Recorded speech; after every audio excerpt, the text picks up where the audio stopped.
Hi hello నమస్తే welcome back to my channel. చాలా రోజులు అయింది కదా ఇలా రెసిపీ వీడియోస్ని అప్లోడ్ చేసి.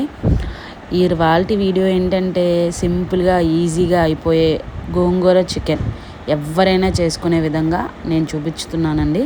ఖచ్చితంగా మీరు కూడా ట్రై చేయండి.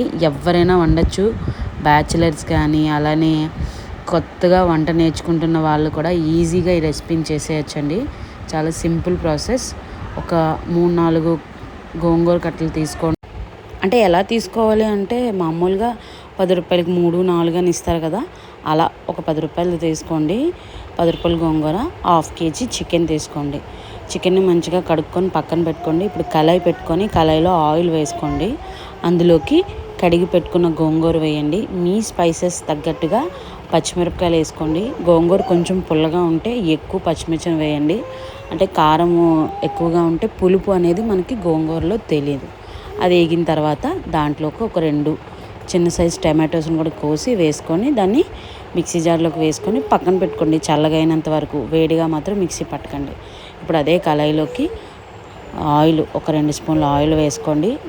ఒక 1/2 స్పూన్ జీలకర్ర వేసుకొని ఆనియన్స్ని చిన్న చిన్న ముక్కలుగా కట్ చేసుకోండి. ఒక 2 ఆనియన్స్ని, దాన్ని కూడా ఉల్లిపాయలు లైట్గా గోల్డెన్ కలర్ వచ్చినంత వరకు మంచిగా ఫ్రై చేసుకోండి లో ఫ్లేమ్లోనే. అలానే ఇందులోకి 1 స్పూను అల్లం వెల్లుల్లి పేస్ట్ వేసుకోండి. అలానే ఇంకొంచెం అంటే 1/2 స్పూను అల్లం వెల్లుల్లి పేస్ట్ వేసుకోండి. 1.5 స్పూన్ అల్లం వెల్లుల్లి పేస్ట్ వేసుకొని అల్లం మొత్తం పచ్చివాసన పోయినంత వరకు వేగించుకోండి. ఇప్పుడు మనం కడిగి పెట్టుకున్న చికెన్ని ఇందులో వేసుకొని మంచిగా ఈవెన్గా, అంటే ఈ అల్లం పేస్ట్ మొత్తం దానికి పట్టినట్టుగా కలుపుకోండి. చాలా మంచిగా కలుపుకొని దానికి ఉప్పు వేసేసుకోండి. ఉప్పు వేసుకుంటే మంచిగా ఈవెన్గా చికెన్ అనేది బాగా కుక్ అవుతుంది. అంతా కలుపుకొని మూత పెట్టుకోండి. మూత పెట్టుకొని ఒక 5 మినిట్స్ని దీన్ని మంచిగా కుక్ చేసుకోండి. ఇది ఎంత అంటే చికెను బాగా కుక్ అయితేనే మనకి గోంగూర వేసాక చికెను టేస్టీగా, చాలా గోంగూర వేసాక చికెన్ టేస్ట్ అనేది చాలా బాగుంటుంది. అందుకనే ఎక్కువసేపు వేపుకోండి. ఉప్పు వేసి వేపుకోవడం వల్ల ఏంటంటే ముక్క అనేది తొందరగా ఉడుకుతుంది. అందుకనే ఉప్పు వేసి వేపుకోమని చెప్పాను. ఇవన్నీ వేగిన తర్వాత ఒక 2 టమాటోస్ని కూడా అందులోకి వేసుకోండి. వేసుకొని ఆ టమాటాలు కూడా మంచిగా మెత్తగా మగ్గిపోయినంత వరకు ఉంచండి. టమాటో కూడా మెత్తగా మగ్గిపోయిన తర్వాత ఇందులోకి మీ టేస్ట్కి తగ్గట్టుగా కారం వేయండి. నేను 1.5 స్పూన్ కారం వేసాను. అలానే 1 స్పూన్ ధనియాల పొడి, 1 స్పూన్ జీరా పౌడర్, 1/2 స్పూన్ గరం మసాలా కూడా వేసుకొని మంచిగా అన్నీ కలుపుకోండి. అన్నీ కలిసిన తర్వాత ఏదైతే చికెన్లో వాటర్ ఉందో ఆ వాటర్తోనే మీరు చికెన్ని కుక్ చేసుకోండి. ఇంకా ఎక్స్ట్రాగా అంటే వాటర్ ఏమీ యాడ్ చేయకండి. ఎందుకంటే మనకి గోంగూర చికెన్ అనేది కొంచెం థిక్గా ఉంటేనే బాగుంటుంది. గ్రేవీలా వస్తే బాగుంటుంది. మరీ నీరులా అయితే అస్సలు బాగోదు. ఇప్పుడు ఏదైతే మీకు చికెన్లో వాటర్ అయితే వస్తుందో ఆ వాటర్తోనే మీరు చికెన్ని మంచిగా ఉడకనివ్వండి. లో ఫ్లేమ్లో ఉడికించుకుంటే ఈవెన్గా ప్రతి ఒక్క ముక్క మంచిగా ఉడుకుతుంది. ఇది గుర్తుపెట్టుకోండి. ఇవన్నీ వేసుకొని మూత పెట్టుకొని కొంతసేపు ఉంచితే ఈ స్పైసెస్ అన్నీ చికెన్కి ఈవెన్గా స్ప్రెడ్ అవుతాయి.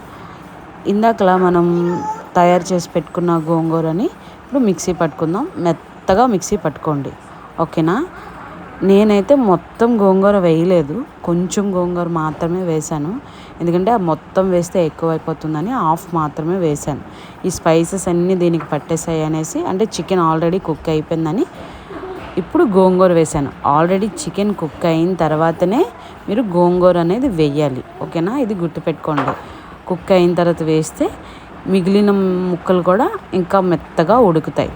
గోంగూర అంతా బాగా చికెన్కి పట్టినంత వరకు మంచిగా కలుపుకోండి.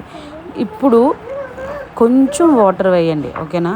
ఎక్కువ కాదు. నేను చూశారు కదా ఎంత కొంచెం వేసాను. అంటే కొంచెం అంటే ఎలా చెప్పాలంటే మీకు ఒక చిన్న టీ గ్లాస్ అంత వాటర్ వేసుకోండి.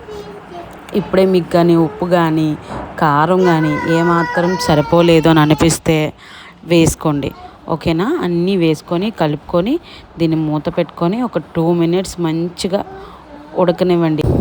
మెత్తగా, ఓకేనా, చికెన్ మెత్తగా కుక్ అయితే బాగుంటుంది. అలానే గోంగూర మొత్తం చికెన్కి పట్టినట్టుగా ఉడకనివ్వండి మీరు. ఓకే, ఇది గుర్తుపెట్టుకోండి. మూత పెట్టండి. ఇది కూడా గోంగూర వేసిన తర్వాత ఒక 10 to 5 మినిట్స్, అంటే 10 to 5 మినిట్స్ అనకూడదు కానీ ఒక 7 మినిట్స్ అలా దీన్ని మంచిగా ఉంచుకుంటే మీకు గోంగూర మొత్తం చికెన్కి పట్టి గోంగూర చికెన్ అనేది రెడీ అయిపోతుంది. ఫైనల్గా కొంచెం కొత్తిమీర యాడ్ చేసుకోండి. కొత్తిమీర ఇష్టం లేదు అనుకునే వాళ్ళు స్కిప్ చేయండి. కొత్తిమీర యాడ్ చేసుకొని స్టవ్ ఆపేసుకోండి. వేడివేడిగా గోంగూర కర్రీ రెడీ. వేడి వేడి అన్నంలోకి వేడి వేడి గోంగూర కర్రీ వేసుకొని తింటే సూపర్ ఉంటుంది, నోట్లో బ్లాస్టే. అలానే పక్కనే ఉల్లిపాయ పెట్టుకొని తినండి, ఇంకా బాగుంటుంది. ఖచ్చితంగా ట్రై చేయండి. అలానే వీడియో చూసినందుకు ధన్యవాదాలు. Thank you so much. Thank you for watching. Please subscribe, అలానే సపోర్ట్ చేయండి. Thank you.